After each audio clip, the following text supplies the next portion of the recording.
Yomp yomp. Hello, hello, hello, everyone. How are we doing? I hope we're all doing well. Can everybody hear me? Or are we still super delayed? Are we still super delayed like yesterday? I hope not. Scuffed. The voices they scuffed. Yeah, ping. Ping. What do I have to check the ping? Yep, we're good. Yay! We fixed it! Yuzu helped me fix it last night. I figured out what was wrong. Yuzu helped me fix it. I recreated what happened. We're good. We should be good. Hello, hello, hello, everyone. How are we doing? Hello, I am Ariel Arashi, your local socket-eared scuff bunny. Hopefully less scuffed than yesterday. Yesterday was a moment. It was. Hello, everyone. How are we doing? Hello, Yuzu. Thank you so much for handling that thing we were talking about. Hello, Welsh. I hope you're resting well and getting well. And hello, Chi. How are you? How are you guys doing? Is that Ariel? No, not at all. Where? I don't see no bling. Hello, Aki. How are you doing? It's good to see you. It's good to see you. Again, thank you, Yuzu. Hello, hello, hello, everybody.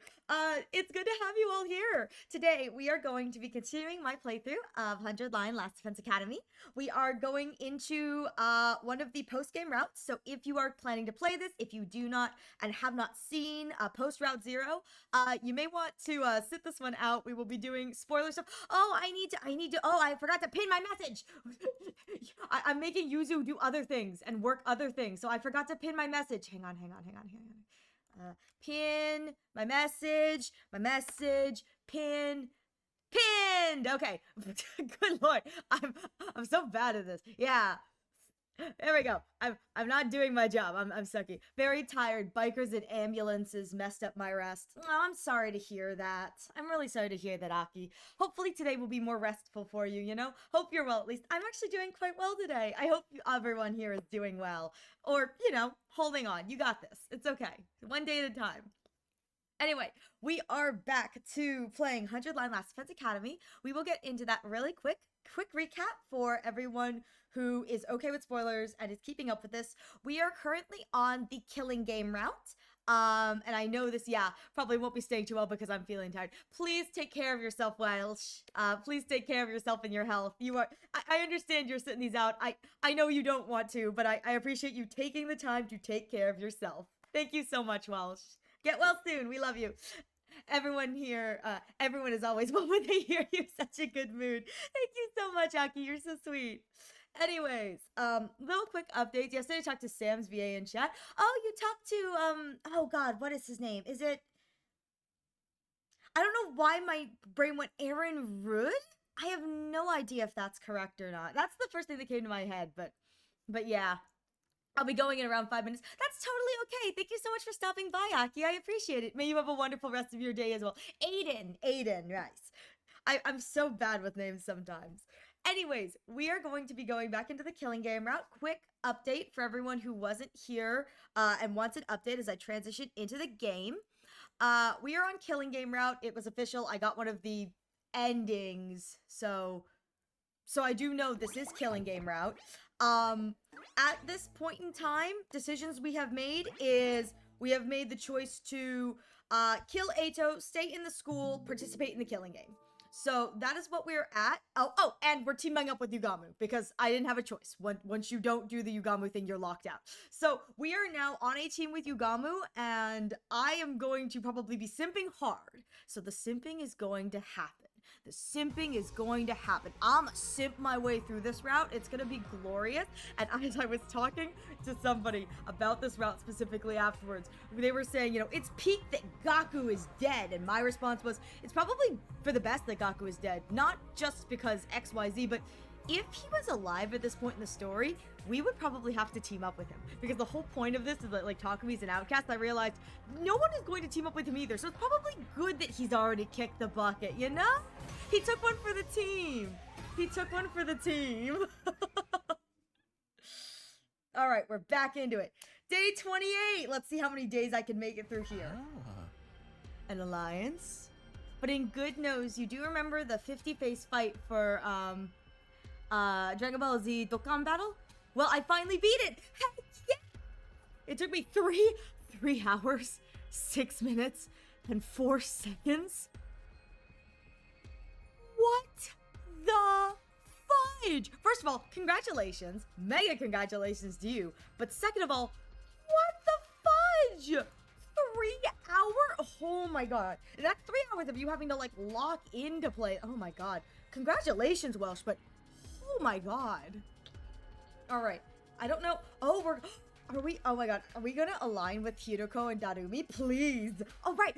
Where we left off is Hideko said that we have to convince Yugamu to go along with her plan.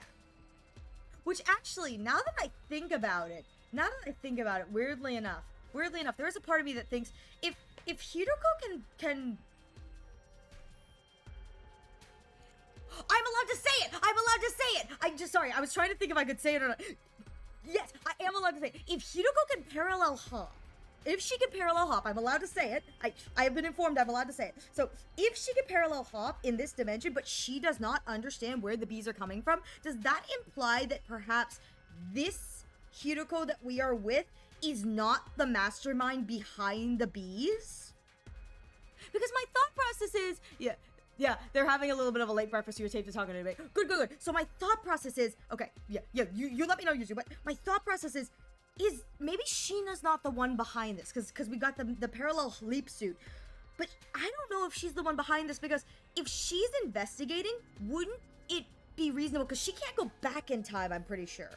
Or at least what we know now is, what I know now is that I don't think she can go back in time, but she can go, like, between times. I have a feeling that, like, if it were her, she would already know about the bees, right? Like, she would already know about the bees. So there's a part of me that wonders if maybe the leap suit is being used by someone who isn't Hideko. Like, maybe there's a route where we all discover the parallel leap kind of machine, and or other people have discovered it. For right now, we can go back and forth, but time is unconfirmed. Yeah, that's what I thought, is like, for right now, I don't know if they can go backwards. Only Takumi at this point I know can go backwards. But if they can go back and forth and Hideko is confused and this person is here with us, that reasons to stand in my brain that maybe this particular sponsor is not her, because she's immediately like, we have to figure out the cure for the bees. And like, she'd already know that if it was her, you know? Which leads me to believe that it's not her in this go-around. That's my thought anyway. I was just thinking about that because when I was thinking about like the whole like team up motion in this moment, I was like, oh yeah, we're teaming up. I don't think that, I mean, I would assume that Hideko would already know. If it was Hideko, what would be this point in time? What would be the point of this? Exactly, you're so right. Because if this was Hideko, her whole goal is to make it to the 100 days, to get to the end. Also, hi Umbreon, how you doing? Yeah, that was just something I thought of. Weirdly enough, there are several characters that I feel like would put this on. Darumi not being one of them. I don't think that Darumi gives me the vibes of like, I am going to mastermind a killing game, you know what I mean? I feel like she gives the vibes of, I want to participate, but not mastermind. Weirdly enough, I swear to God, if I play another route and it's revealed that like, it was Eito all along, I'm gonna lose my shit, because I love the idea of him hearing Darumi, like, had a one-off moment where he was like, where Darumi's like, it's a killing game, and he goes, oh, I could do that. Man randomly finds the, BS story plot happens, man randomly finds the machine, goes over to another timeline, is like, and now you guys are gonna kill yourselves for my amusement. I feel like that would be so effing funny. But I was thinking about it in the terms of Hideko, because this is the alliance thing. I was like, it doesn't make sense if it were Hideko. It's just that it's probably someone not from this timeline. So the sponsor is definitely not one of us, if you know what I mean. And I'm assuming at this point that the sponsor has killed everybody, that the sponsor is the one who killed everyone. But what I can confirm, I think for me, is that while the sponsor and the person who killed, like, Gaku and whatever may be different, it is probably Hideko who sabotaged the recovery drone. Which is just kind of interesting. Anyways, it's so weird that this is your second route. You can already theorize. I know, right? I chose so poorly at the start of my game. Smiley, smiley face. I'm ruining the magic for everyone. I can't imagine how hyped I would be if like this was my first route, like Killing Game was my first route. I'd be so hyped for all the twists and turns. Alas, no. I chose kissing and weird lore drop as my first route. So you know. Hydrate or hydrate. Thank you for the hydrates. All right, let me hydrate. Let me hydrate.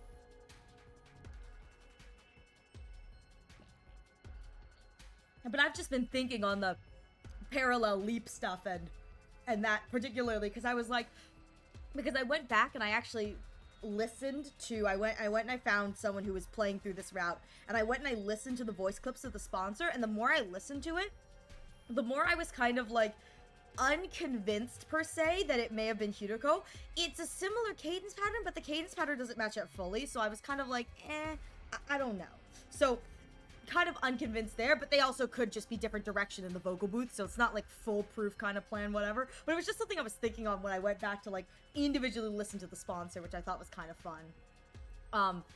Because my assumption is if there is a route that we do get to see who the sponsor is in the terms of like, we probably aren't going to be revealed in this route, but like a second route, different route where they reveal it, they probably have that voice actor doing the stuff for the sponsor, which I think would be kind of cool. Anyways, but back to making friends. Back to being on, this is like the dream team. It's two creeps and Hideko. Where's Monokuma when you need him? It's like, I'm gonna kiss yo girl. Monokuma appears. What did you say? An alliance? Sure, sign me up. Yugamu agreed to join the anti-sponsor alliance so readily, I almost felt disappointed. I know, it's boyfriends, and we are the men-loving men and women-loving women solidarity group. We are team solidarity. That's what we are. Led by Gaylord Takumi and lesbian hero Hideko. That's it? You're not gonna think about it a little more? We're going up against someone virtually invincible, you know. Yugamu, I like those odds. I mean, come on. Takumi probably doesn't know this, but it's like, dude, Yugamu's the one who made the poison in Route 0. He absolutely loves the idea of taking the impossible and knocking them down a peg. A la Yugamu's sneaky fart. Like, he loves that. He's in. He loves a challenge. It's a risky gamble that may very well end in our own deaths. The same amount of risk we're facing if we continue playing this game, right? We may not end up in last place during the first round, but what about the second? What about the third, the fourth, and so on? We'd be completely worn out by then. Would we be able to drive away any commanders who chose to launch an attack during that time? Either way, our strength will slowly be sapped away. Exactly. None of the others have noticed yet. Of course. Let me grab that. Let me. Boop. Oh. Can't read. Come on. Load. Here we are. Thank you so much for the redeem, Maya. But listen. It's a risky gamba, but like we're here for it. We're here for it. Thank you so much for the redeem, Umbreon. Actually, let me show off the whole outfit for you guys real quick. Let me just. Oh, there we go. I was like, can I do it? Here is the full outfit. This is the Welsh Herd Gamba, and when I got you, I can gamba. This is the full outfit, the Starry Night. The Night Sky Starry that I did like 2 days ago. Whoopsie poopsie. It's for August, even though it's like no longer August. Oh, R.I.P. Welsh. Welsh Herd gambled, and lost. This is what you did, Yuzu. Thank you so much, Umbreon, for redeeming this cute little outfit. Let me toggle myself. Nope, that's my head. That's my head model. There we go. I'm gonna kill stream. Bun with a gun going after the gamba. It's always rigged. A risky gamble. It is, but you know what? I mean, I'm kind of here for if there's anyone who's going to like fight the odds, it's gonna be Yugamu. Yugamu has been like clutch in every single route. He clutched the Nozo poison Ima thing. He clutched the stinky fart bomb. Like, I believe genuinely, like Yugamu's gonna clutch again. He is going to clutch again. I just know it. Exactly. None of the others have noticed yet, but we're standing at the crossroads of destiny right now. The decisions you make, Takumi, are going to impact the way our future plays out. Takumi, you don't need to remind me! You don't need to remind me! Yugamu is the best head chef. He's cooking! Either way, we break free of the situation, either by defeating the sponsor, or get slowly tortured to death as the game drags on. So, you can imagine how grateful I am that Hiroko for taking the lead in revolting against the status quo. The thing is... His expression darkened. I have one major cause of concern with this little alliance. What's that? Hiroko's current teammate, Darumi. Hydrate or dihydrate. Thank you for the hydrates and the stretches.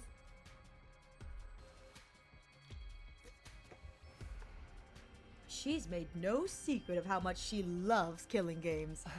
Hard to believe she'd be sympathetic to our quest to put an end to this game. You know what I mean. Don't worry about that. She is currently in dog mode. We have no problem. Hiroko can beat her again. It'll be fine. I'm sure Hiroko will find a clever way to hide it from her or something. She said as much last night. But what does Darumi think about this plan?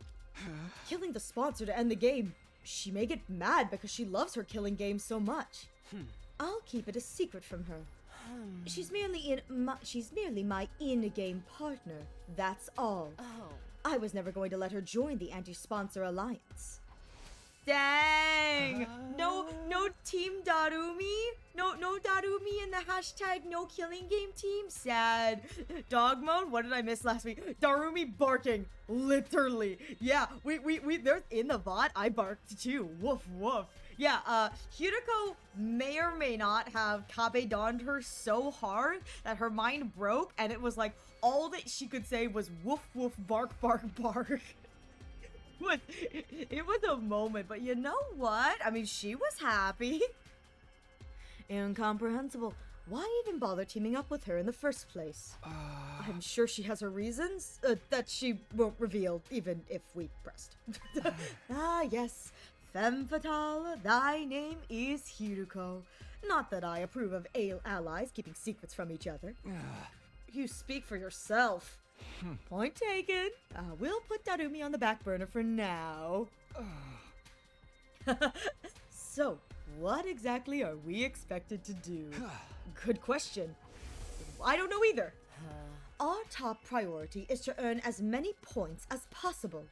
The plan immediately falls apart if anyone in this alliance gets executed in the first round. Stay in the rank that safeguards you from that outcome.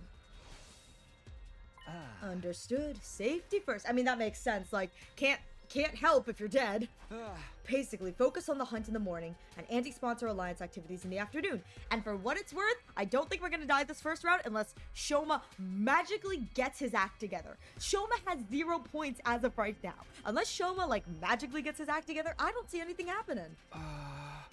Your role in the alliance is... I want the anatomy and abilities of this bee to be thoroughly analyzed. This will primarily be Yugamu's job, since he's so good at dissection. I still can't believe she killed that bee. But that's my thing. If she doesn't know what the bee is about, there is a part of me that thinks that this probably isn't her in the suit then. Cause the bee, I mean, I feel she would have known, or have at least like an inclination of it. Like, even if the timeline warps so badly that, like, she doesn't know anything, there's no way, like, you know, her being like, yeah, why would Hiroko work against herself? Exactly. Like, at first I thought it was her because that's the only character I've seen in the thing, but I guess in that respect, I have to assume it can't be her, but it's somebody else who is using the warp, which means that maybe there's a route out there where it's revealed, or maybe Takumi just stumbles upon it. I think that'd be funny. It's like, Hiroko doesn't show him, it's just Takumi, oh, I found this weird thing and I went through the wormhole. What if it's Takumi? Oh my god, what if it's like a jaded Takumi under the suit? That'd be so cool. If I get to play the serial killer in a route. It's the serial killing route. That'd be so cool. I don't know what the route names are, so I'm spitting out of my ass, but you know. Good. You mean fabulous! I'm dying to get my hands on those bee remains already! By the way, what's your role? Team leader! Takumi, I want you to investigate the identity of the sponsor. Focus on whether they're an invader or not. Well, I'm gonna be real here. The alarm didn't go off, so they are technically unauthorized personnel on school grounds, but they're not unauthorized personnel on school grounds. Ariel going stabby, stab, stab. I just want to stabby, stab, stab a little bit. Just a little listen, Yuzu. Everyone gets a little impact stab. And it's sweet. Just a little impact stab for you, and some impact stab. Oh my god, this really is Takumi. All the bees, they just pierce. They pierce. It's a full impact stab. Just a little bit of... and then you die. I knew it, Takumi confirmed. How exactly am I going to do that? Look up books in the library or something? Horses for courses and all that jazz, right? Best person to ask about invaders would be an invader herself. Oh, we're gonna go talk to Eva. So I need to go get her mask. I swear to God, any beefers around here? Yeah, come on, Yuzu. We gotta find the beefers. Come on, man. Stop slacking on the job. Any beefers around here? No, man. I haven't seen beefker today. But we're talking about the Anti-Beefker Alliance. I swear to God, if we go to Ava and Takumi once again forgets to bring the mask, I'm going to strangle him. I'm going to strangle him. This is like 2 for 2. And at this point, I think the man needs to be slapped across the face. Like, how dare? How dare? So, Ava then? Yeah. Hidoko cast me the key to the cage in the courtyard and said she'll leave the interrogation to me. Interestingly enough, I just realized, I think from what I've seen, Ava has only ever been kept in the cage on the right.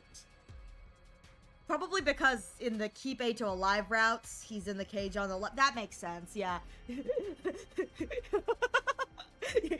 you need to hear why Ariel thinks Gaku needed to die in this route. So Kumo, I said that Gaku needed to die in this route. And the reason he needed to die in this route is because if he was alive during this portion of the, like, killing game where everyone's, like, alienating Takumi, it's like, this is, the gay ship here is hashtag outcasts.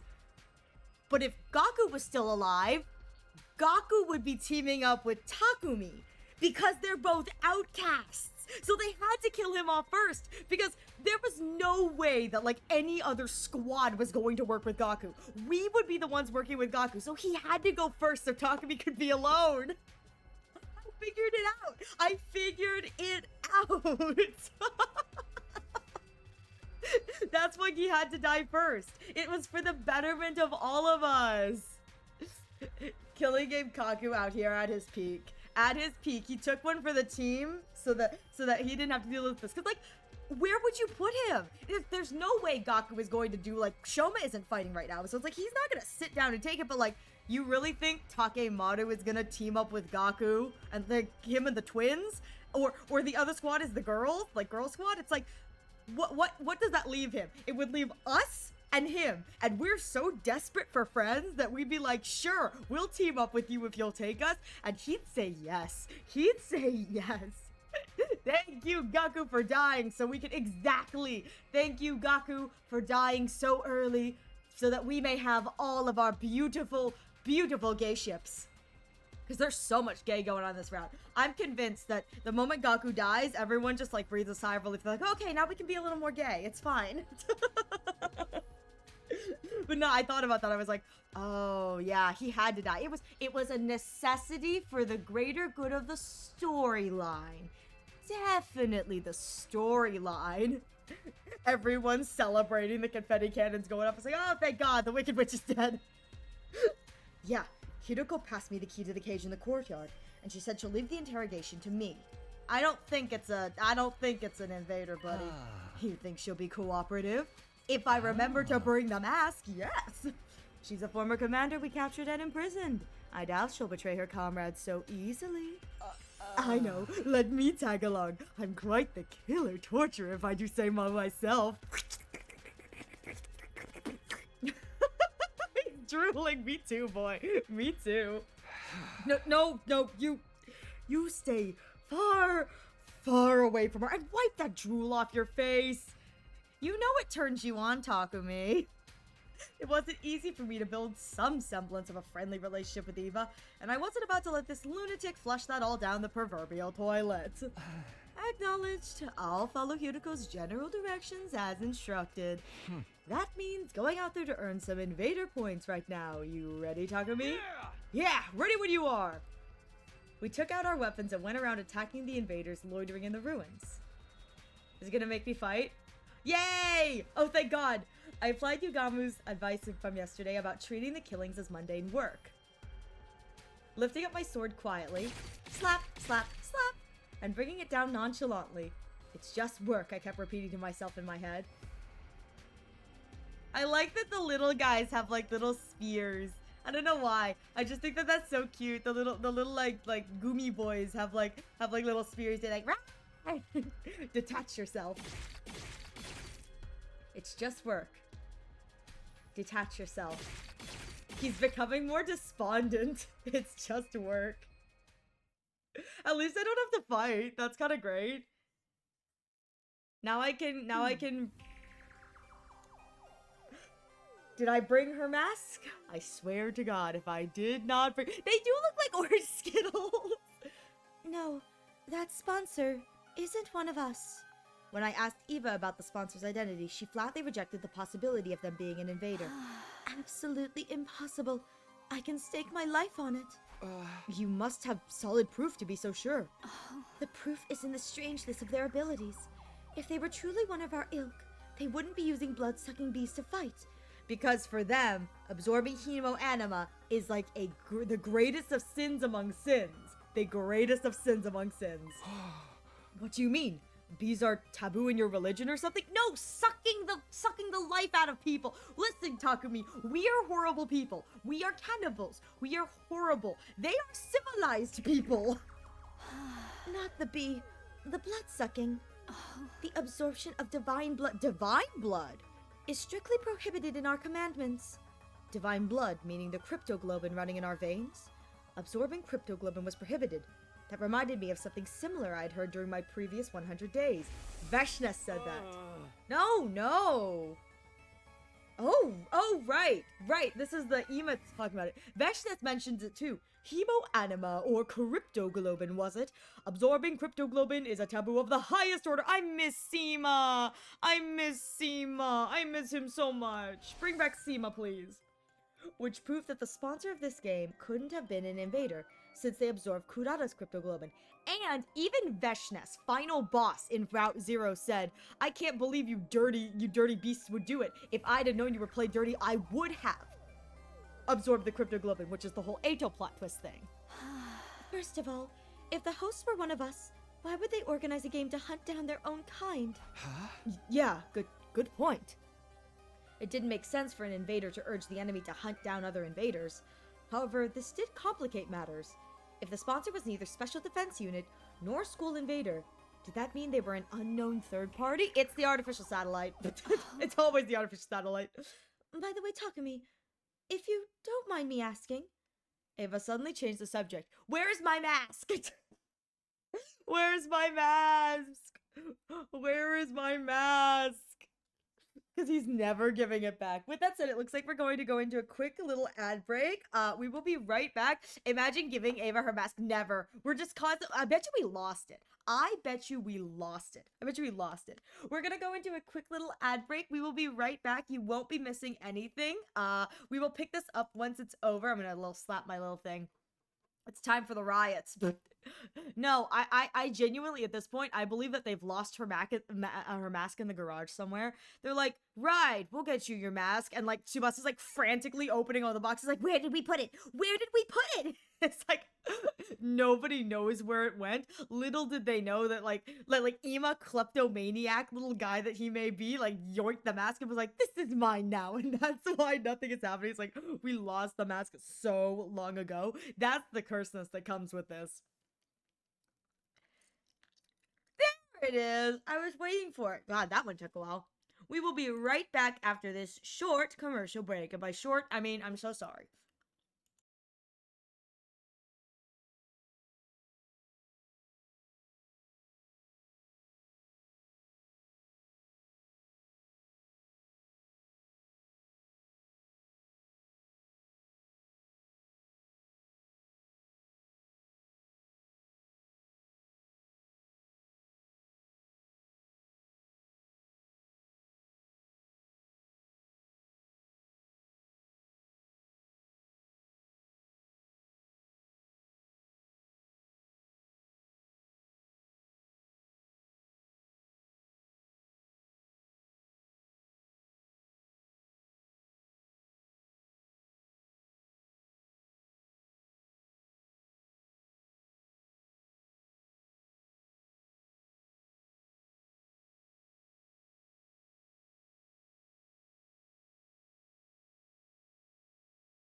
Okay, wait, guys. I need you guys to be proud of me. I just, like, I got like a fly in midair with my hands. I was able to like slap, like do the clap, like loud enough that like fast enough that I was able to get the fly. I had to wash my hands because it was like on my hands, but I was able to get the fly that was like buzzing around my room with my hands. I was so proud. I was so proud.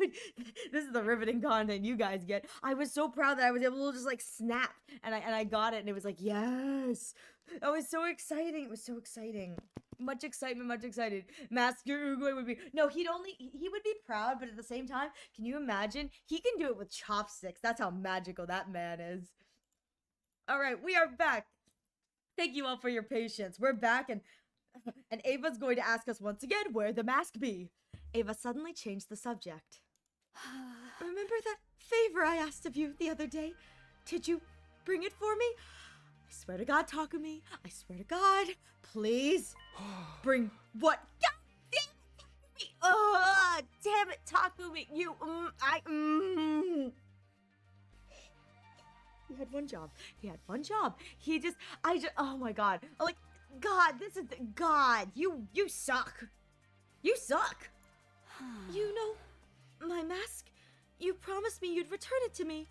Right, she did ask me for her mask a while back. I was so busy with the killing game that shut up, Takumi.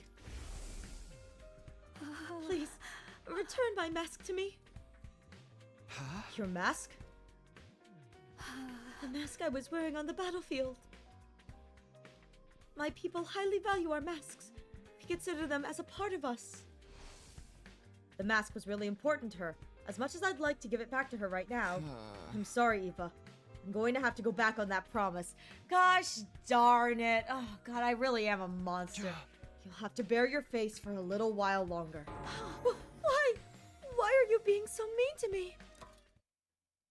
She grabbed hold of the cage bars as she protested, tears welling up in her eyes. Exposing our plain faces is as embarrassing as walking around outside without clothing. Do you enjoy humiliating me so much? This is prisoner abuse. Wait, calm down.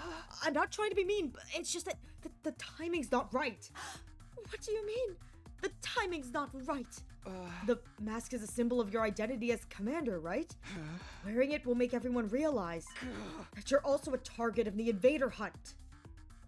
As commander, Eva was most likely one of the targets of this game. She tried to help out by giving you information, and you won't even get her mask back. Yeah, I know, right? Horrible press. I will say, he is BSing his way out of this. I do love this BS, like, well, I mean, you're a commander, so, like, everyone will remember that you're technically 3 points, even though Takumi is, like, forgetting and totally, like, neglecting the point that if it's on school grounds, you get 0 points. So, like, even if they killed her, 0 points! Like... He's really just pulling this one out of his butt. As a commander, Eva was most likely one of the targets of this game. Her death would likely result in a lot of points, if it was off school grounds. If anyone realized that, she was bound to be murdered sooner or later. Again, it's to be off school grounds. Gaslighting himself out of following through on his promise. He really is. The most roundabout bulldinkle. Hey! Can't give you back your mask in order to keep you safe. That's all. I can protect myself. I'm not known as a hero among my people for nothing. But you can't use any of your powers when you're inside this prison. You'd be like a sitting duck. But... Look, you have to just accept it. I'm not about to sit around and watch you get killed. You're not getting your mask back no matter what. Wow. Wow, jerk Kumi. Jeez. Eva looked entirely unconvinced. It seemed like she was about to protest again, but... This is awful. She sighed deeply in what sounded like resignation to me. Hey, cheer up. You literally just She literally said that being without a mask is like being naked for humans. And your response after you said no was, hey, cheer up. You're such a... God, talk to me. L, talk to me. L. Once the game is over, you can have your mask back, okay? Like she's gonna believe you. A maskless life isn't that bad once in a while, see? No risk of heat damage to your face.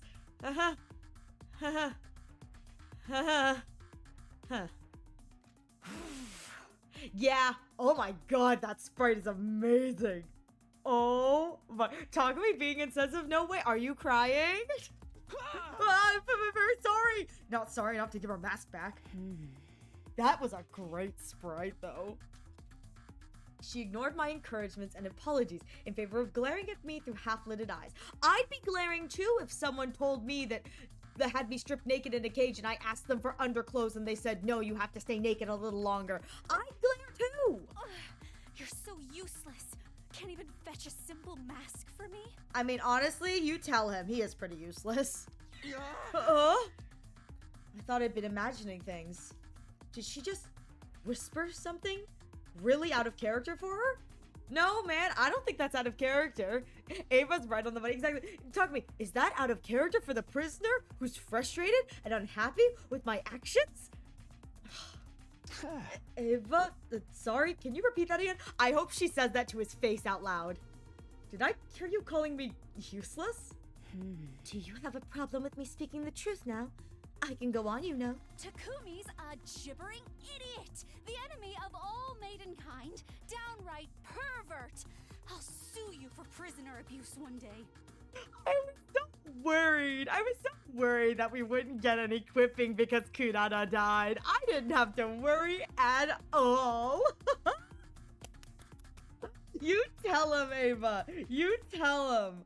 I love that she says the enemy of all maidenkind, too. That's so cute. I figured out how to set my actual song to my alarm for my phone for a banger. Heck yeah!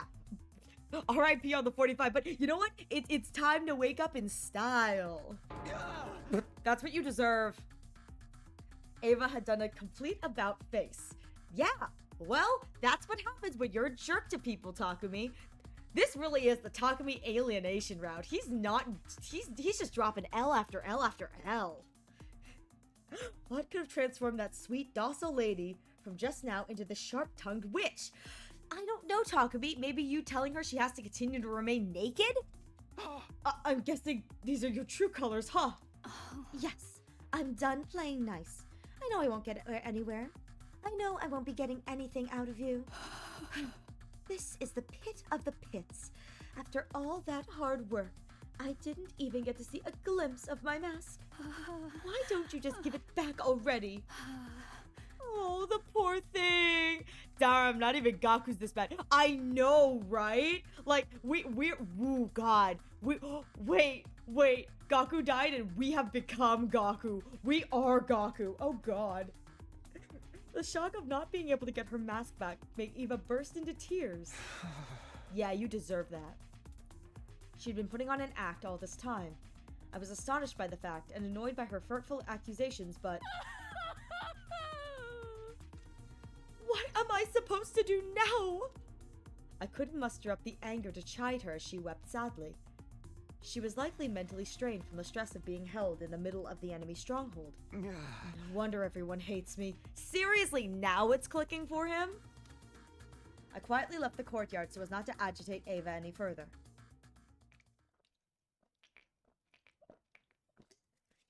After that, I returned to my room and organized the information I'd gotten out of Eva into a notebook.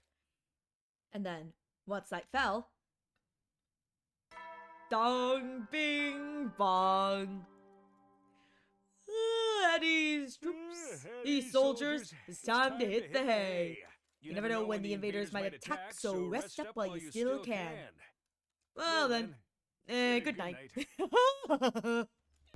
Takumi Sumi and our hater of women in denial about it. I know, this really is the gay... Oh my god, look at this. Look at this squad standing at the foot of my bed. Look at this. The bedtime announcement played. By rights, we should all be turning off the lights and jumping into bed right now, but... The Alliance meeting shall now begin. We'll take turns to share our findings of the day with each other. It had been decided that the Anti-Sponsor Alliance would be holding nightly meetings in my room to exchange information starting from tonight. It's always my room. You start first, Takumi. Learned anything new about the identity of the sponsor? Huh? Yes, according to what Ava told me. I shared the results of my investigation with everyone. About how the bee could not have been a weapon of an invader. That blood-sucking was a taboo to the invaders, so the sponsor couldn't have been one since they sucked Kurara's blood.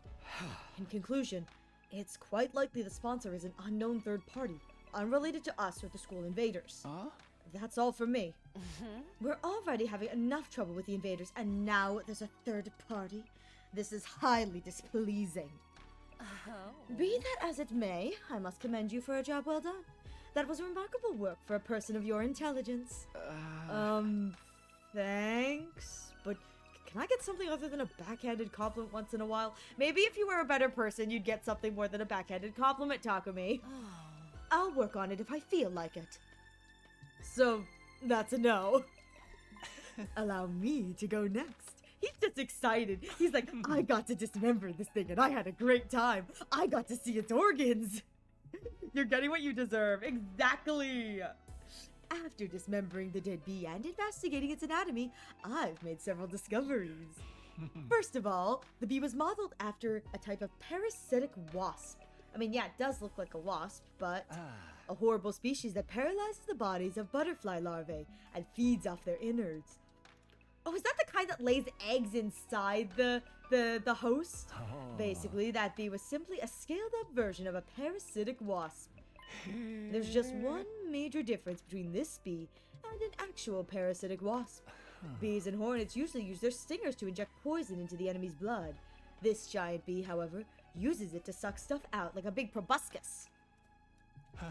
Like a blood-collecting device of sorts. It works more like a mosquito stinger. Oh yeah, there you go.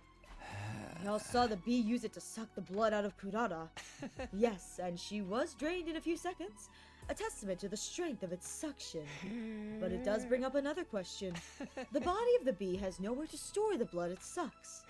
So where did Kurata's blood disappear to? Maybe it was warped to another place instantly. It's likely that's what's happening. Maybe it's designed to transfer all the nutrients it sucks up into the sponsor's stomach.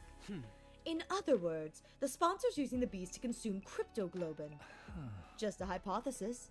I mean, that would make sense if that's what it ends up being, because that way the sponsor gets stronger, they get the absorptions, they get stronger, without having to take the suit off. Because the whole thing is that if they take the suit off, they reveal their identity. If that turned out to be true, it would mean that the sponsor absorbed Kurata's blood. But I got a feeling that it's something else. It's a solid theory, but there's a part of me that just, it doesn't feel right. You know what I mean? It doesn't feel right. It feels like there's more to it. So I think this is a good jumping point for us as a team, but like, there's gotta be something else. This seems too simple. If it turned out to be true, that would mean the sponsor absorbed Kurata's blood. Ugh. The thought of my friend's blood being used as food sparked an intense rage within me. And that's all I've got. Let's hear what Hiroko has to say now. Any progress on that suit the sponsor's wearing?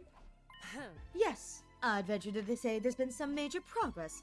Not more than I initially much more than I initially expected. I may be able to get my hands on a spare suit worn by the sponsor in the very near future. She really gave herself the easiest job, like, girl! There's a spare suit? Yes, and I've almost pinpointed its location. All that's left is to refine the coordinates. Hiroko previously said the sponsor's invincibility came from that suit.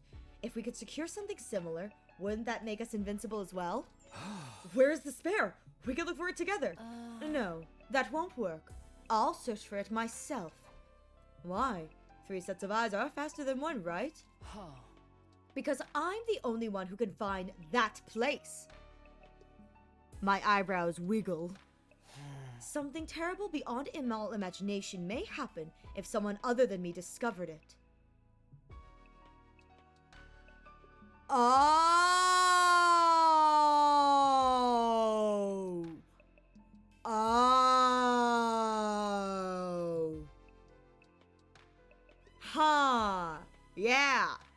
Yeah, huh? Like, okay, yep, pieces are clicking for me. The pieces are clicking for me. So don't even try, understand? Her assertive tone made it clear that there would be no further discussion on the matter. Dang, well, guess I'm not going there today. Something that could cause the usually placid Hiroko to get so worked up had to be extraordinary. Okay, I'll respect your wishes, even if I don't understand them. It's for the best. Moving on, what's the plan for tomorrow and beyond? I need you two to continue your research. We're having a dire lack of good information right now. Don't forget to keep earning points in the game as well. Stay in 6th place or higher. Also, avoid situations that may end up with you dying to mere minions. As usual, we're going with safety first. If you accidentally die, I'll bring you back to life and kill you myself, Takumi. Why only me? Because if anyone will screw up, it's you. I mean, she's not wrong. I mean, I am the weak link of this plan. I mean, she's not wrong. I'll be fine. Yugambu's with me. And I'm not that bad of a fighter myself. You should be watching out for yourself. You were the first to die last time. Please, are you talking to me? I'm much stronger than the Hiroko you knew. The Hiroko you knew! Ah! She knows, she knows, she knows, she knows, she knows, she knows, she knows, she knows. She knows! She knows! Oh my god. Truly the everyone hates Takumi route. Seriously. Darumi and I can take out a commander or two by ourselves. Dude, Darumi would love just to get to stab anything. She's fine. Darumi's loving it. Darumi, huh? Yugamba's expression darkened at that. Hideko, I just don't get it. Why would you team up with Darumi of all people? I mean, she is probably the only one who, like, believes us at this point. She is the only one who genuinely believes us about the whole, like, time traveling thing, too, so there is that. I'll be brutally honest. The fact that you're a team doesn't sit right with me. She loves her killing games. I can't imagine she won't at least try to sabotage our work if she ever finds out about it. Rest assured that she'll never find out. She's just my in-game partner. Nothing more, nothing less. I'm talking about the what-ifs right now. You can't guarantee that it won't happen. You really ought to dissolve your partnership with her. No, I'm not letting her out of my sight. She has an important role to play as well. Which is... I can't tell you. Why not? Shouldn't allies share as much information with each other as possible? Yugamo continued to question Hiroko about her reason for teaming with Darumi, but she kept quiet throughout. Yeah, okay, I would say Darumi probably has some reason. She's probably using Darumi to keep everyone off her tail or something. Because Darumi's, like, enthusiasm towards this, I feel like it's a great kind of, like, cover, you know? There's probably something real specific going on with Darumi, though. The Alliance meeting ended on a slightly sour note because of that. Yay! Next day! It had been 4 days since the game started, and I had gotten used to fighting outside the academy. I would wander around town quietly in search of invaders, and strike them down using as little energy as possible. Yeah, Darumi being so into the killing game means less suspicion falling on her partner trying to end it. Exactly, like, and I bet you there's some special role for Darumi too, but like, Darumi's enthusiasm and Hiroko's willingness to team up with Darumi, it makes her look like such a, like she's so into it too. Like, she doesn't have to do the whole, like, it's killing game time kind of thing where it's like super excitable, but it's like just the like association is enough to kind of be like, well, they're having a good time fighting off. There's no way that they could be plotting against us. Even though, let's be real here, if the sponsor has a brain, they should be monitoring Hiroko, because it's going to be Hiroko who's gonna screw over their plans. It's freaking Hiroko. She's smart. I would wander around town quietly in search of invaders and strike them down using as little energy as possible. Detach yourself. Slap, slap, slap. It's just work. Detach yourself. Take their lives. He's becoming so desensitized. Nice. Seems like I'm in pretty good form today. I doubted I would end up in the last place in the first round if I kept this up. But ensuring my survival alone wasn't enough to put me at ease. The ultimate goal of the anti-sponsor alliance, the Anti-Beefuckers Club, was to put an end to this killing game by killing the beefucker. But what was the sponsor hoping to achieve by making us do all this? I couldn't get that one thought out of my mind as I cut down one invader after another. Yeah, Anti-Beefucker! In a way, the sponsor and Sire were dissimilar. I want the reveal to be that it's just Sire in the suit. Can you imagine the suit molded, but like, you know how it like molds to the character size, but it's just Sire is in it, but he's like molded his body to be that big? like Sire has like expanded himself to make him look human. It's like, long Sire doesn't exist. Long Sire can't hurt you. It's just human Sire in there. Human Sire can't hurt you. In a way, the sponsor and Sire were similar. Both were trying to make us fight against invaders. Except, Sire never ordered us to fight outside the academy. He always insisted we fought on the academy grounds. On the other hand, the rules laid down by the sponsor basically forbade us from doing so. They were designed to make us fight outside. Why was the sponsor so determined to make us fight out there? Oh my god, Human Sire from the Illusions? Exactly! That's what it is. Human Sire is now real. He's the sponsor in the suit. Did they not want us using the Revivomatic? Dying outside meant our dead bodies couldn't be revived. Was that the sponsor's objective? To ensure that anyone who died would stay dead? Hey Takumi, when did your hands go on vacation? I was jolted back to reality by Yugamu's teasing. Sorry, just thinking about something. It's dangerous to think and kill at the same time. There's a fine line between familiarity and carelessness. Keep your mind on the hunt for now. Don't forget that Hideko warned you last night about getting killed. You're right. Sorry about that. He really is going to be the first to die. I refocused my mind on the task at hand. With my sword in hand and my mind clear, I resumed the work of hunting down invaders. Yugamu and I then spent the better part of that morning killing together.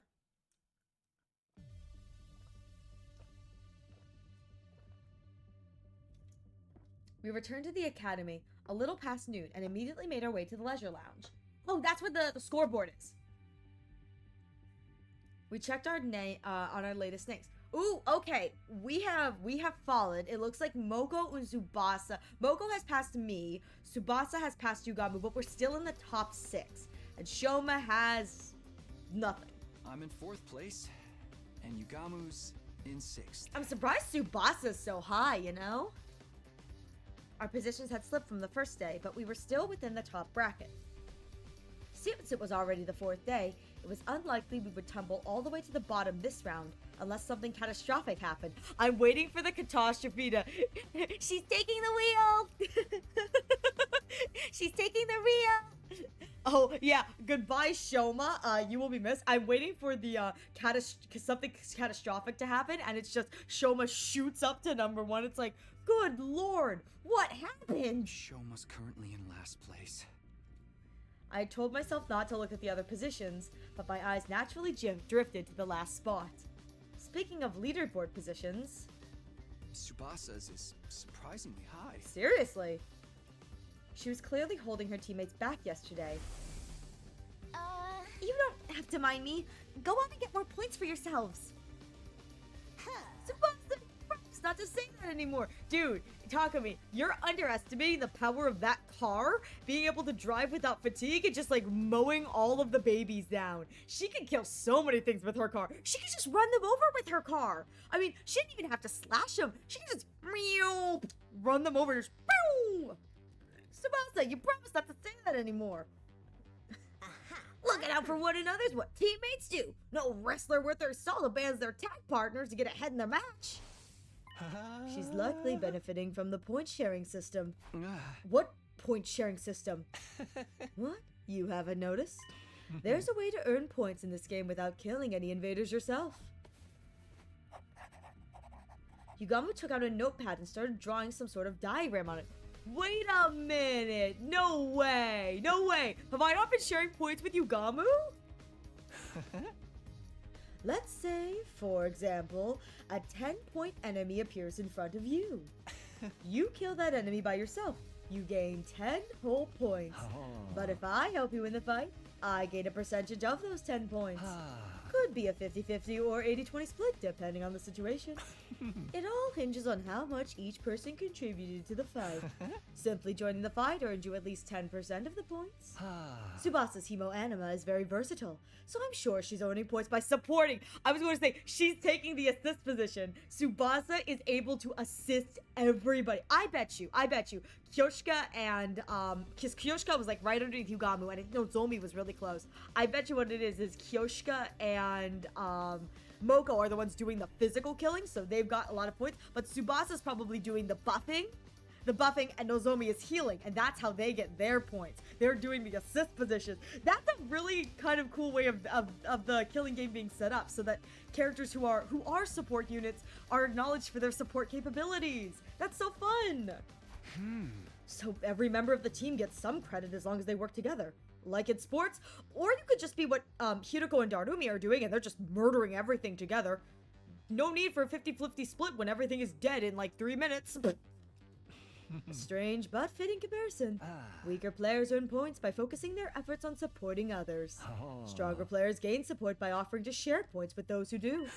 This game may not be pure combat prowess, but how well we work together. We're being tested on our teamwork. In a killing game? I mean, this is the Takumi dies alone route, so yeah. A killing game usually pits participants against each other, but the rules for this one clearly lent itself to fostering teamwork. Had this been implemented to adjust the difficulty of the game to our level, or did the sponsor have some ulterior... Dude, it's always, yeah, we are death! Exactly! Dude, the sponsor definitely has an ulterior motive, otherwise they wouldn't have gone to all this effort. I returned to my room, unable to quash the indescribable wave of nausea threatening to bowl me over. What should I do this? I was in my room trying to figure out what to do in the time I had before the nightly meeting. My role in the anti-sponsor alliance was to find out the identity of the sponsor, but it's not as easy as it sounds. I felt like I needed clear direction. Like, where was I supposed to even start? If only I had a hint of sorts to help me get the ball rolling. Suppose I'll just have to ask around. Asking around for information would be the best way to find clues that might shed light on the matter. Asking around. Yes, that's what I'll be doing today. You guys would surely be shocked to see the most unpopular guy in the school right now approaching them out of the blue. I can't just hole up in my room all day without at least trying something. I steeled myself before dashing out of the room. No! I thought I would get free time! No, I was so excited! I was so excited! I thought I was gonna get free time! I saw afternoon. I got so excited. He said, what am I going to do today? And I thought I would get free time. No. No free time for the wicked. You're never allowed free time. I just want some free time. Takumi. Tsubasa lowered her eyes awkwardly when I called out to her.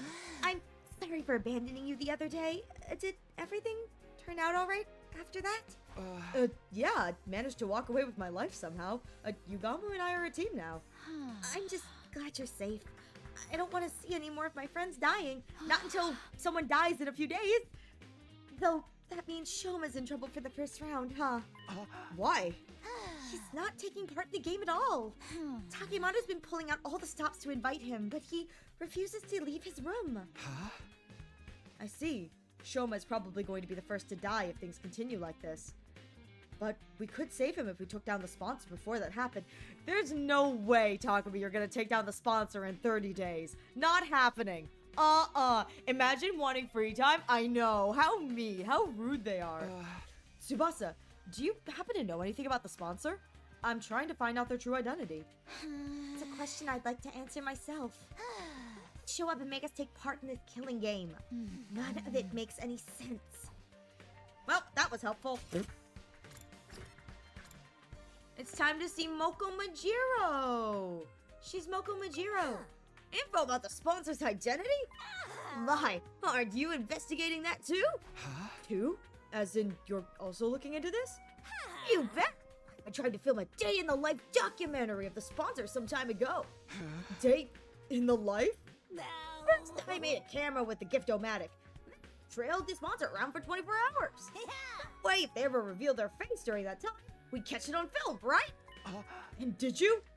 Oh, I wish. They cling to that spacesuit like it was a championship belt itself. How is it possible to carry out any sort of daily routine with that suit on? What about food? Oh, sponsor doesn't eat. Doesn't eat? Yeah, I never saw them eat or sleep even once. Just get buzzing out orders to their bee underlings day in, day out. The sponsor can stay active for 24 hours without any food or sleep. It sounded unbelievable to me, But Mocha wasn't the type to tell tall tales. We're dealing with a real main event headliner here. Better be ready for the Royal Rumble if you're trying to unveil their real identity. $20 if they don't eat or sleep. Does that mean that my thought process is, if they don't eat or sleep normally, does that mean that in their suit, how do they go to the bathroom? How do they go to the bathroom? Is it just like one big diaper? Is that why they can't take the suit off? If they do, everyone will know it's them because it smells. Hey, Takemaru, can I have a minute? I'm gathering information about the sponsor right now and... Sorry, man. I ain't got nothing to say to you. It's just bad luck these days. Everything you touch turns to ashes. Well, bad luck, huh? Just part of being the school jinx, I guess. Well, I tried. Oh, I can go outside. Oh, that just means leave the room. I don't want to talk to her. Why'd you have to give me that mental image? I mean, think about it. If the sponsor doesn't take off the suit, how are they supposed to go to the bathroom? Eva was in her cell, looking as dejected as I left her. She was clearly still aghast at not being able to get her mask back. Yeah, I didn't expect anyone to be nice to me after that. I don't want to think about it, that's the thing. Do not speak to me as if we were friends.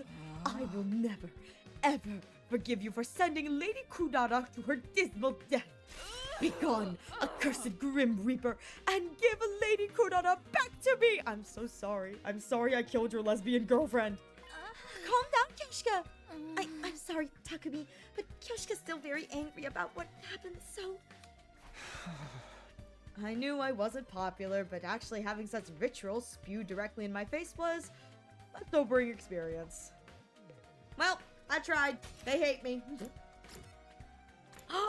Darumi! Yeah, outside. I'm glad I'm not the only one who thought outside meant outside. Me too! I thought outside meant like go outside the school, but no.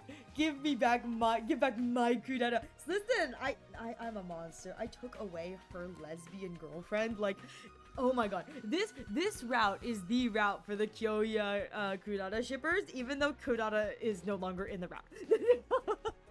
But it's like the pining, the angst. This is bliss. Oh, God, who just shouted? It's I, Darumi, and I'm shouting because this is the happiest I've ever been. Killing game, check. Mistress Yuriko's laptop, check. Killing and killing every day and night. Check and check. I'm Mistress Yuriko's lapdog in a killing game. What else does a person need to be happy in life? Just thinking about how I'm gonna wring out the innards out of those invaders tomorrow, releasing so many endorphins into my brain. I might just pass out from sheer pleasure.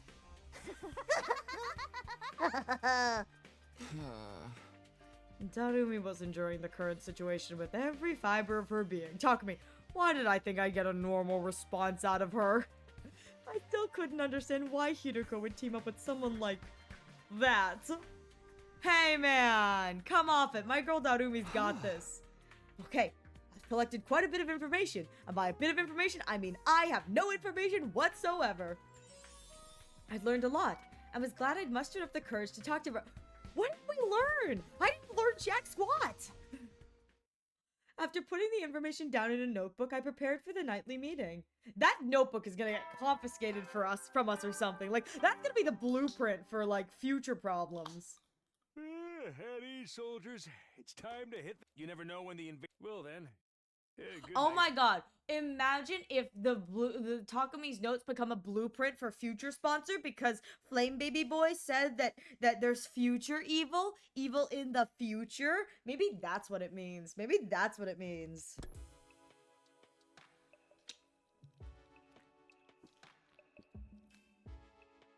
For the Anti-Sponsor Alliance, the bedtime announcement was now a call to action instead of a reminder to rest. A sign for us to gather and report on the day's findings. So now we know it's highly possible the sponsor doesn't eat or sleep. and still manages to be so powerful. Something, blood space corruption, something. Yeah, something, blood for the blood god, something. It's fine, it's fine. Ah. They should just quit sponsoring killing games and go make a killing in the business world instead. Who wouldn't be impressed by a corporate soldier who can work all day and night? This is neither the time nor place to be joking around. It's precisely the time and place to be funny. Morbid humor's the best way to deal with morbid situations. That's just how strong the enemy we're up against is. Right, Hideko? This sponsor person is an enigma. Stays active for 24 hours without any sort of nutritional replenishment. Are we dealing with a robot? The IPC is hiring B-Fucker. Listen. B-Fucker would 1,000% be marketing development department. They would 1,000% be the marketing development department. They would be the marketing team. They would. They just give off those vibes. Trust me, you should work, B-Fucker, you should work for the IPC. They offer you competitive corporate salaries with the possibility of yearly bonuses, all for the low price of your soul. Perfect. Are we dealing with a robot? We can't rule out that possibility, considering what little we know of their identity. Robot doesn't feel right. I don't think it's a robot. Be that as it may, I must commend you for a job well done. That was remarkable work for a person of your intelligence. Thanks, but can I get something other than a backhanded compliment once in a while? That's the same thing she said last time. Was that a joke? It must be. Your entire existence is one. Yo, Hiruko! Your entire existence is a joke! Damn! Listen, I deserve this after what I did in my first playthrough. I deserve this. I really do. I really am Hiruko's worst worker bee. Well, aren't you something yourself? Allow me to share my additional findings on the bee's anatomy next.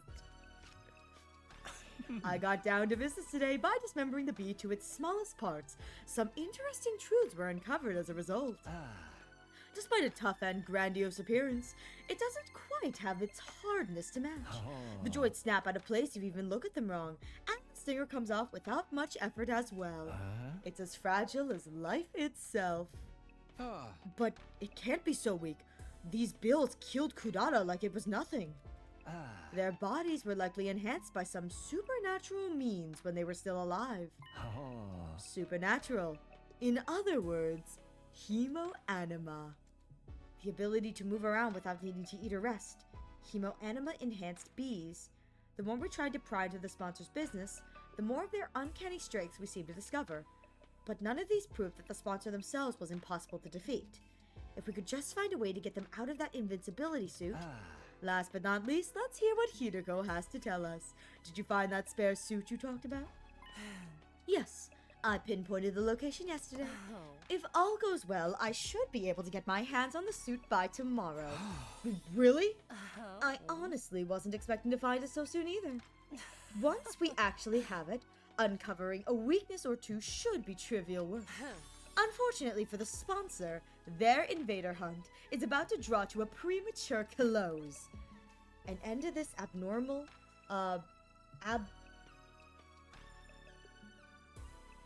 abominable? Abominable! I can read! This abominable invader hunt seemed like a dream, but Hideko seemed confident the odds were in our favor. Shut up, British! You be quiet, British debuff. High blood for the Blood Queen. Sleep well, Welsh, and please get well soon. We're sending our love to you, Welsh. We're sending our love to you. Anything we can do to help you secure the spare suit? Quite a lot. In fact, I'd venture to say I couldn't possibly recover the suit without your help. The suit is located somewhere to the south of this campus. Yes, it is. It is located to the south of this campus, yes. What's poppin'? Actually, getting the suit is going to be the easy part. The thing is, If the bees flying around find out what we're doing, all our efforts will go down the drain. Because then the sponsor would realize what we're up to. That's why we're going to need a little bit of creative prep work to hoodwink those remaining bees. With that preface, Hideko shared with us a brief outline of her plan. Our operation commences at 7 a.m. tomorrow. The three of us here, plus Darumi, will head south in the direction of town. Once we're somewhere in the vicinity of the area, we'll start hunting down invaders. As we do, we'll destroy the ruins around there in the flashiest way possible, kicking up as much dust and ash as we can. I'll use the sudden drop invisibility as camouflage to secretly move to the place with the spare suit without being discovered by the bees. We'll meet up once I find the suit, and rush back to the school to examine it until we can discover its weaknesses.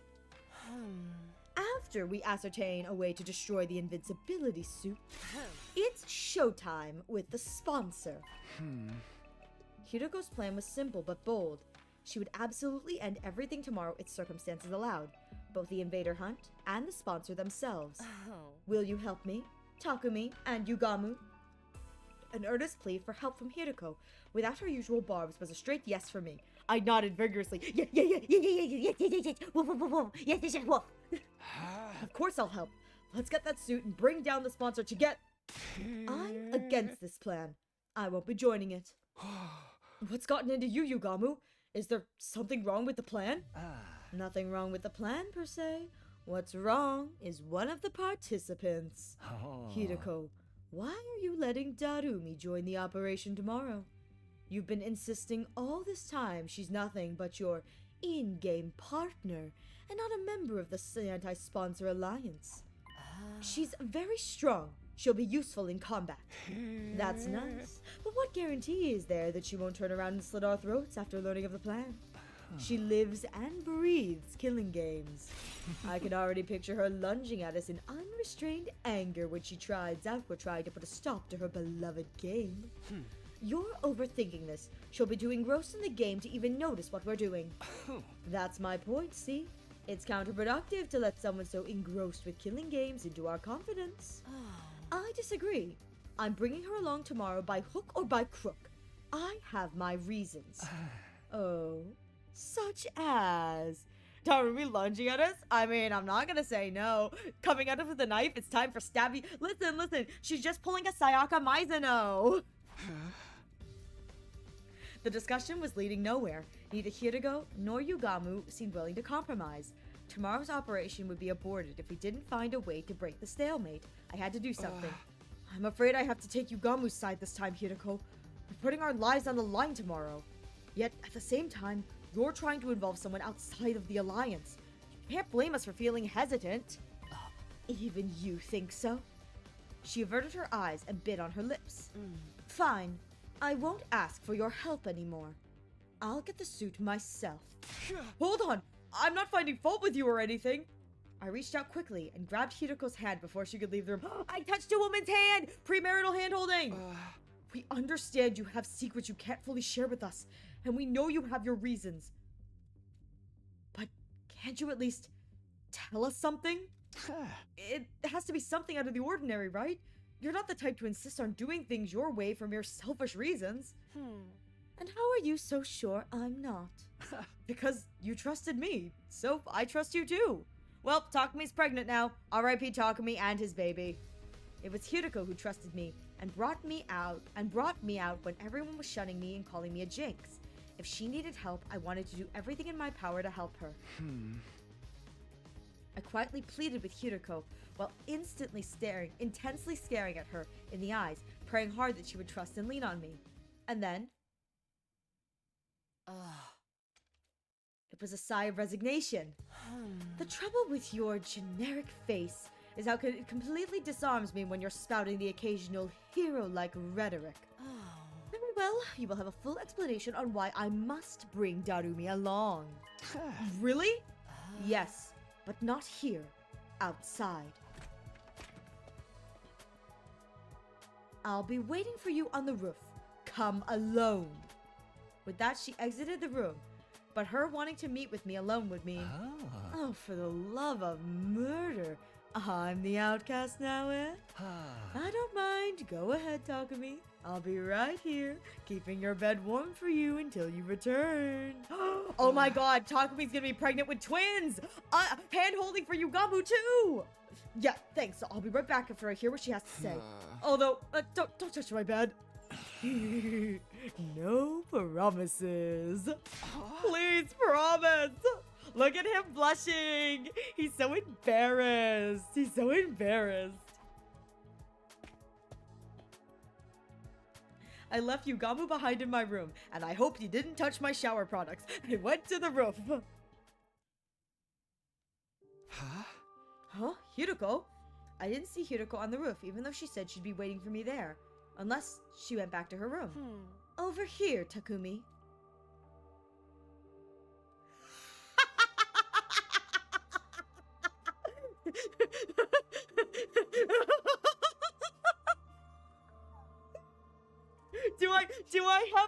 Can I kiss? Can I kiss? Maybe I can kiss. I turned towards the direction of the voice and saw Hiroko seated on the ledge. I'm glad to know that they're getting bang for their buck in this game. Alright, I expect there to be another route with similar stupidity.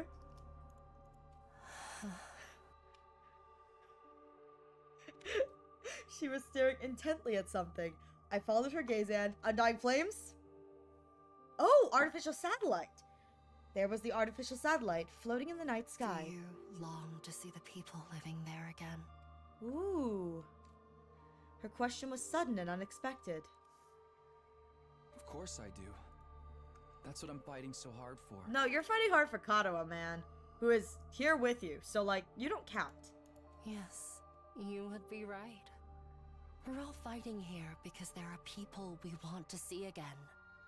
We'll be able to go back to them after this war ends. That's what motivates us to keep going. In other words, that's why we're so determined not to die here. However? Darumi has none of that. She's got nowhere to return to. No! Wait, no, what? What? Nowhere? Surely she has family who can take her in. No, wait, whoa. Now that I think about it, you're right. I didn't have to do any convincing for her in Route Zero, so I know nothing about her. Not all families are worth going back to.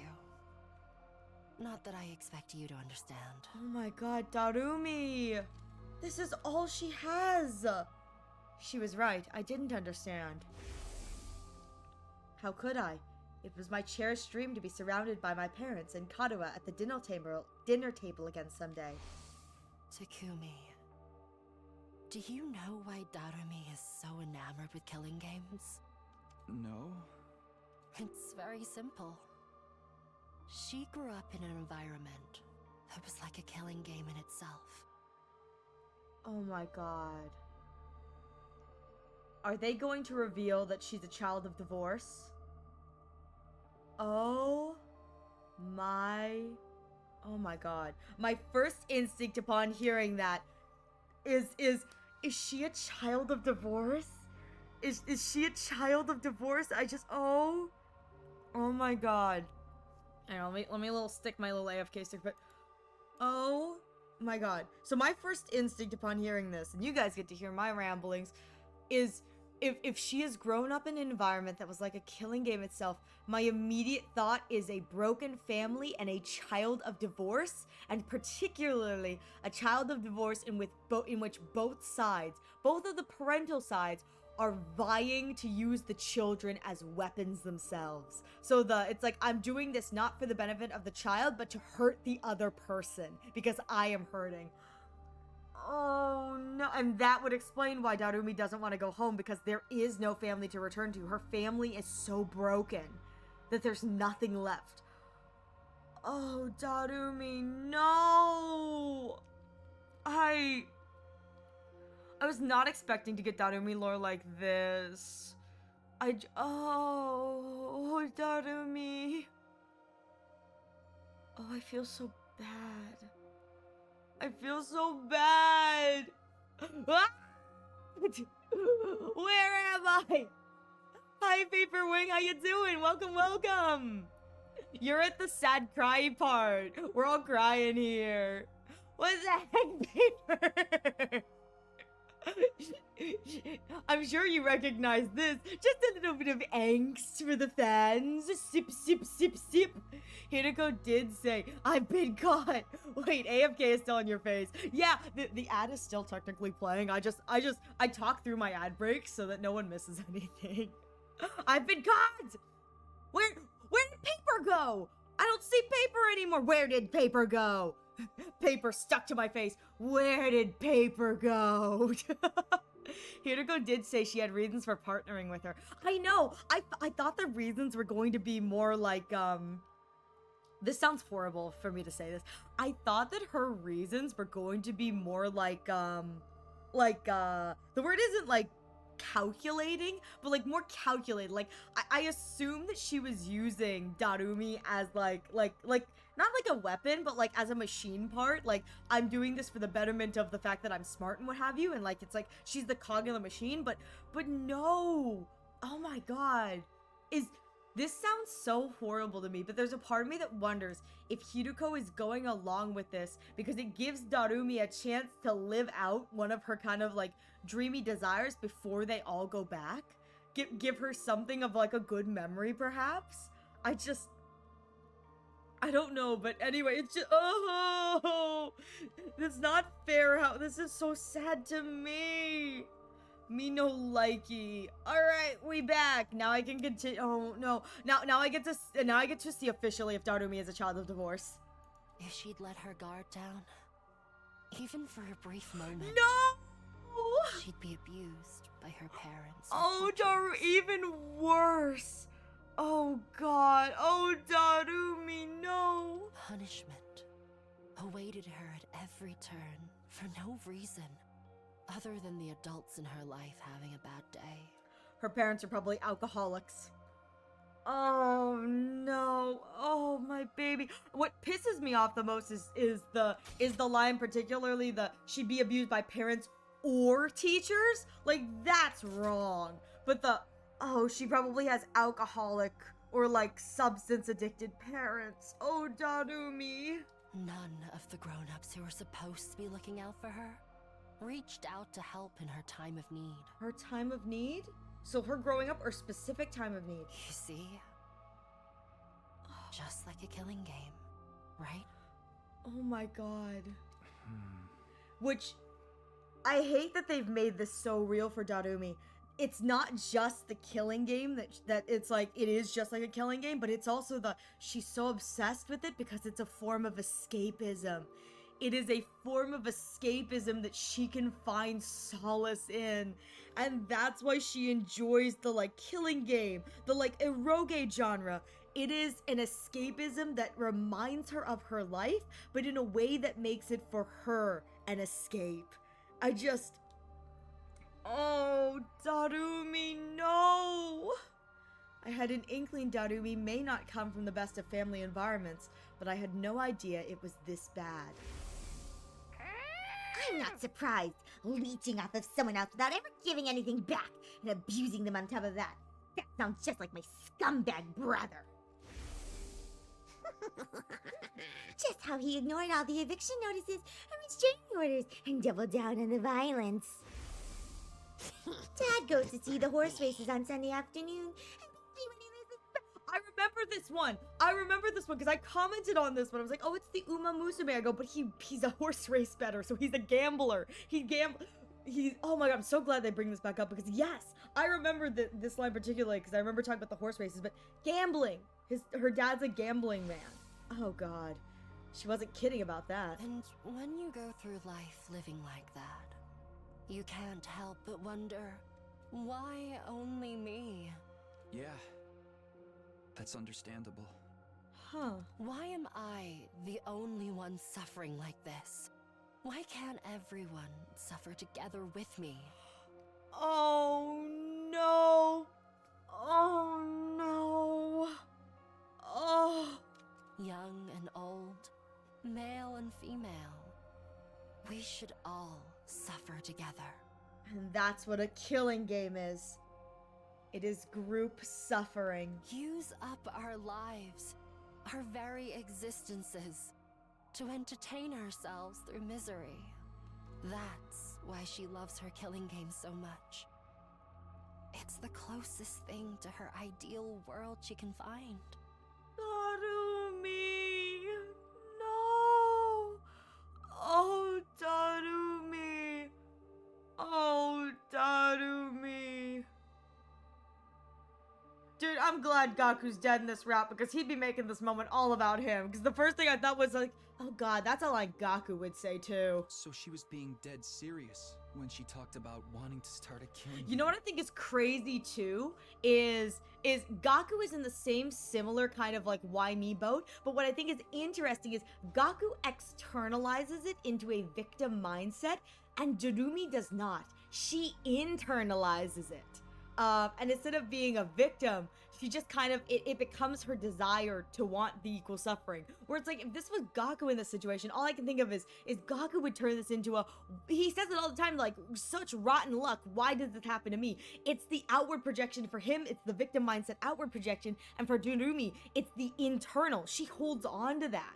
And that's why she wants that kind of like, the kind of like group suffering, because it's an internal thing for her. Oh my god, that's a great parallel between the two of them, and probably again why Gaku had to die first for this. Dead and buried 6 feet underground. She would have given her life for it. You know what I think is crazy too is the why am I the one suffering into the why can't we all suffer together? I feel like Darumi would live with the mindset of we're all going to end up in the ground anyway. The kind of mindset of like, if we're all here to suffer, and if I'm suffering and we're all suffering and we're all going to, you know, end up, you know, 6 feet under anyway, why don't we enjoy it while it lasts? What sort of mentality could drive a person to be this desperate for a killing game to begin? Her wish to see the whole world turn into a killing game was never going to come true under normal circumstances. But as fate decreed, that wish somehow actually did come true. When the sponsor showed up, the sponsor of the killing game suddenly appeared in midair one day. And again, this right here, genuinely, is why I believe that this probably is not Darumi. You know what I mean? Like, this is why I don't think this is Darumi specifically. Darumi must have felt like her childhood dream was finally coming true. She's on cloud 9 right now. Living out a dream that once seemed impossible to achieve. And she intends to die in it. Are we plotting her death come the next... Are we plotting her death in the next coming days? After playing to her heart's content. Die? Even though her dream finally came true. I think her dream is to die in it. Exactly. Now that her dream has come true, she has nothing to live for anymore. She didn't look like someone who wanted to die, though. The few times I've seen her outside the academy. That's because she's enjoying it to the very end. In fact, you guys were slaughtering the school invaders together quite enthusiastically. Look how cute Darumi is! I love her! Someone who fought with such wanton abandon in a situation where there was no coming back from death couldn't exactly be mentally sound, could they? Hey, talk to me. Oh, I guess you have a point. She's got one thing she got the one thing she wanted, and now her reason for living is gone. The one thing, exactly. It's like she got everything she wanted in life. So what more is there to? It's like she doesn't want anything else. She got the one thing she wanted. Now what? She was right. Someone with normal sensitivities would be a lot more cautious about this. Without me keeping a close eye on her, she'll be running headlong into the largest group of invaders she can find. That is why Hideko has to keep her around. Hideko has to keep her alive because the moment Hideko takes her eyes off her, Darumi's gonna go full sewer slides. Oh my god. Oh my god. I love how deep Darumi's character goes.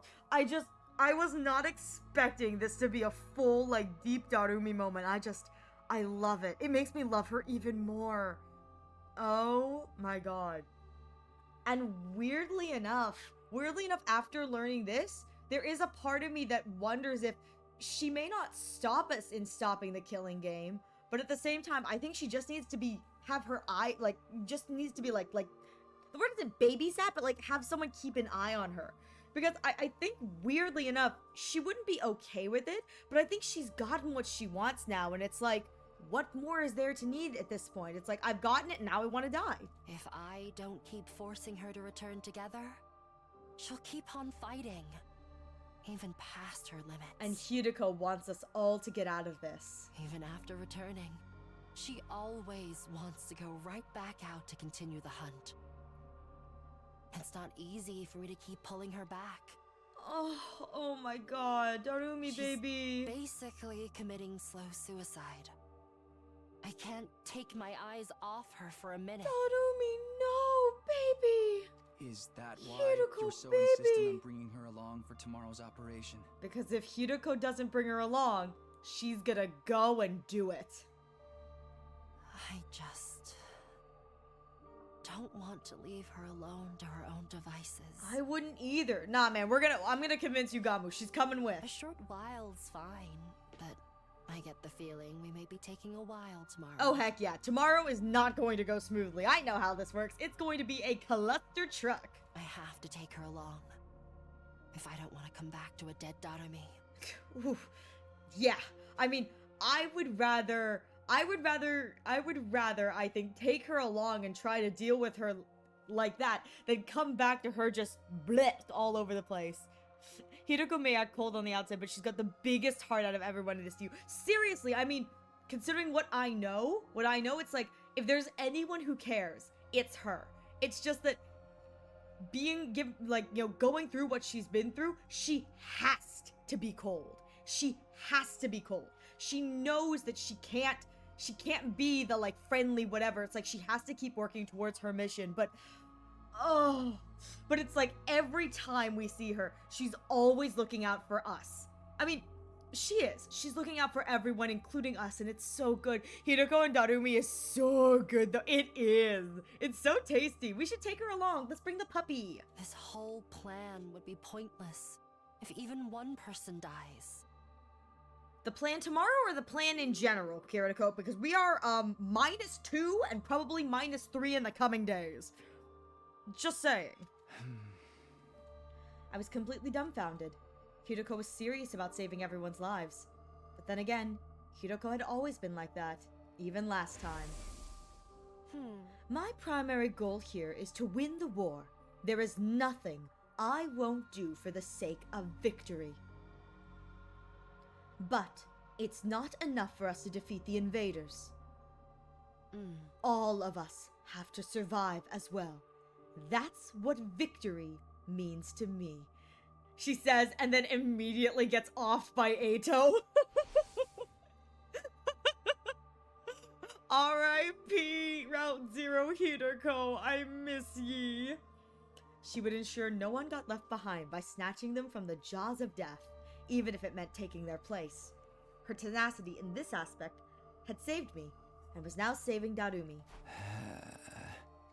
My body trembled involuntarily when I realized the depth of Hideko's determination. I had to admit it, she was the real hero here. I feel bad for Darumi, but this game needs to end. The sooner, the better. She's never going to come to her senses unless she first wakes up from the sham of a dream. I'm begging you here, Takumi. Help me tomorrow. Yeah, of course. How could I possibly turn down a request from this awesome hero standing before me? Oh god! Takumi's going simp mode! Huh? I'll convince Ugambu to help as well. I can't believe he'll turn me down after I explain the situation to him. The four of us will rampage through town together tomorrow and put an end to the invader hunt. We both stretched out a hand simultaneously and exchanged a firm, solemn hand. Oh! Twins! Twins! Twins! Twins! Twins! Is Kumo gone? Can I come out now? Kumo hiding in the shadows? Sure, come on out. I don't know, man. You gotta take that up with the bushes, paper. You gotta take that up with the bushes. Listen, Takumi touched her once, now he's touched her twice. Unprotected hand holding. Twins! And a possible triplet because Yugamu is warming our bed. We both stretched out our hands spontaneously and exchanged a firm and solemn handshake. The only thing going through my mind at that time was what I could do to protect Hiroko's kind-hearted resolve. We would work together to defeat the sponsor, and then let's all get to the best day 100 together. It's only day 30, Takumi. It's gonna be a while. I have very low hopes. I have very low hopes for this. I know how this game works. You may have hope, Takumi. I don't, but I was too naive. Kind-heartedness had no place on the battlefield, because it was Hiroko's kind-heartedness that led her to end up like that.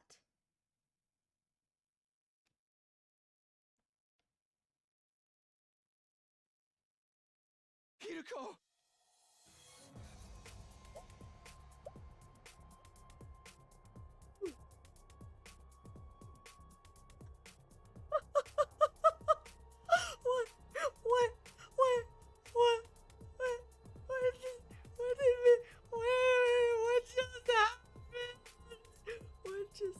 What just happened?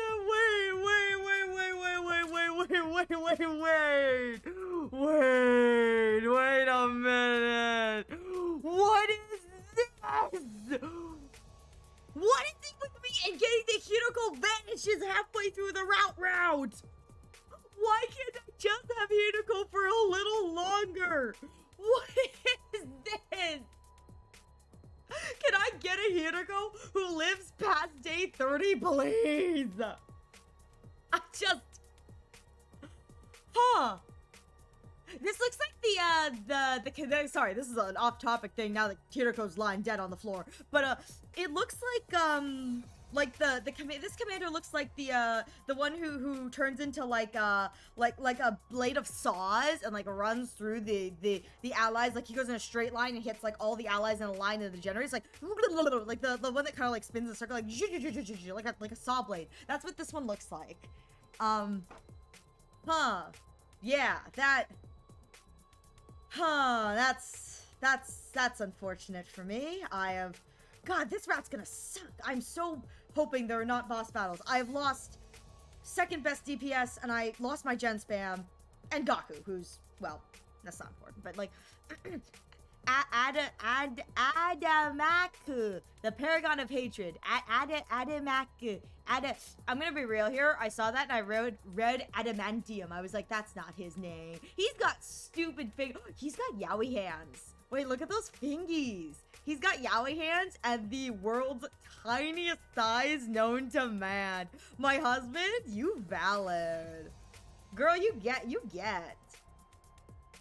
Though I will say, your man has fingies. He's got yaoi fingies. I'm kind of here for it, though. I kind of like it. I'm kind of here for it. I'm gonna be honest here. I'm not so much a fan of the feet, but I'm pretty sure that's because the feet are also blades, because they look like pointy shoes. And I'm like, my dude deserves like nice boots, not these like weird pointy shoes. But again, pretty sure that's because the feet turn into blades as well. So it's like I can excuse that, but like I'm here for it. I'm here. I just noticed, do all invaders have snatched waists like that? Wait, I just noticed how snatched his waist is. Sorry, I know Hiroko's dying and like that's important and not like, listen, the reason Hiroko died is because I spent all of this time looking at the invader's body and being like, you know what? I tapped that. That's the real reason Hiroko died. Because I'm sitting here going, I mean, I smashed. But like, look at his waist. Criminal. Oh my god, not another. Listen. I think the only invader that I've decided I don't want to boink is the time turner one, mostly because he's got like a bunch of hands. I don't care for the fact that he's like 25% arms, 50% body, and just his face. Like he looks like a gourd with a bunch of like weird, like tiny arms. They're tiny. Oh, I'd smash the Embrag one. I mean, it's just a little bit of egg. I smash Eggy Boy.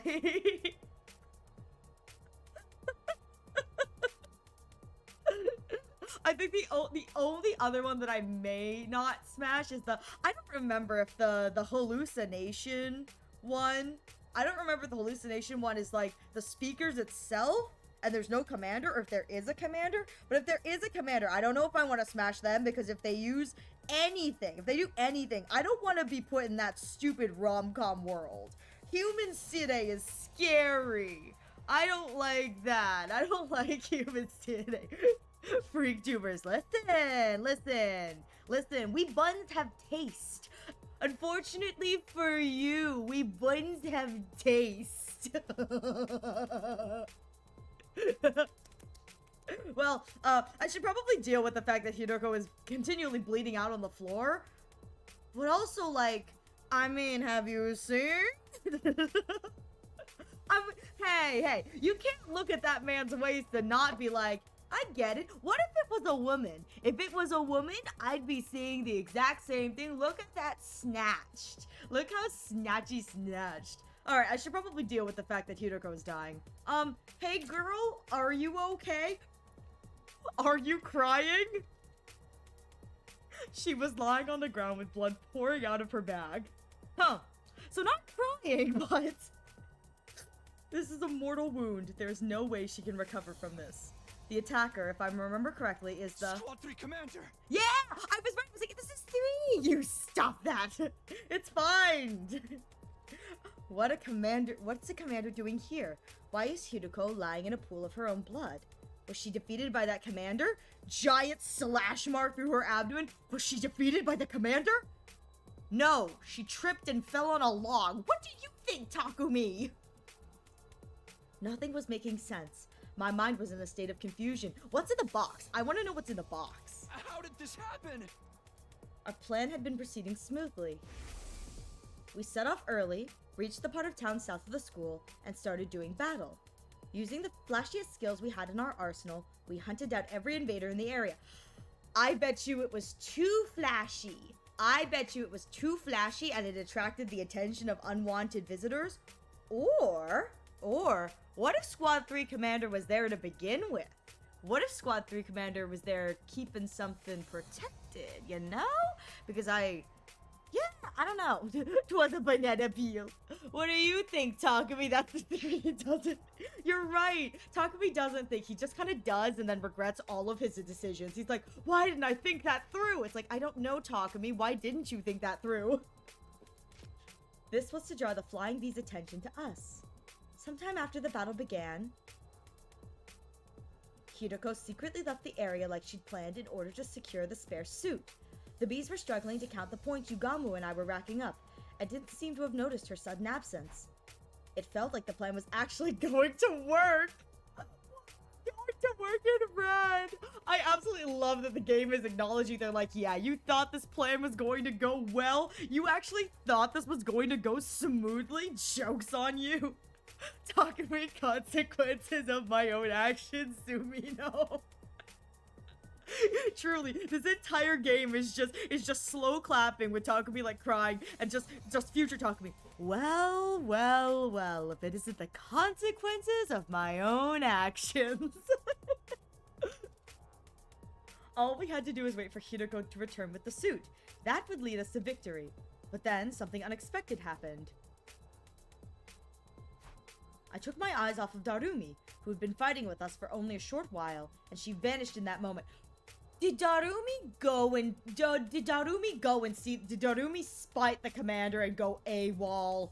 Darumi, no! I think it's a Hoge is draining his brain cells. Seriously, I swear to God, if it is revealed that Darumi spotted the commander, ran with the commander, and Hidoko sacrificed herself, considering Darumi in that CG was clutching her abdomen and bleeding as well, I swear to God, if this is a Hidoko truly would sacrifice herself for us moment, I'm gonna lose it.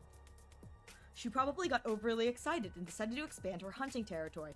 I panicked. Hidoko would be heartbroken if anything happened to Darumi.